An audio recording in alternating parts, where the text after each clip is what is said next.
So when it comes to HRT, it's a very detailed and long conversation I have with my patients so they understand the risks and the benefits. And some people have debilitating hot flashes.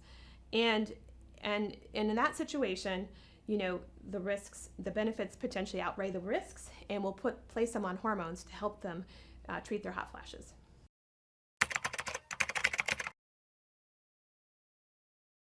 Yeah, so the length of HRT depends on the patient. So if they went into menopause early to natural menopause, they can be on it longer, more than 5 years.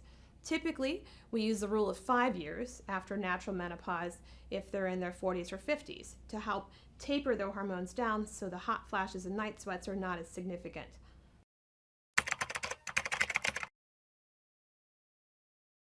So phytoestrogens, estrogens in our food are great. They're healthy in our diet, as opposed to taking that to help treat our vasomotor symptoms.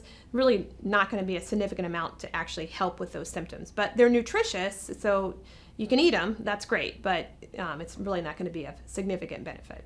To learn more, please click on one of the links on the screen or in the description below.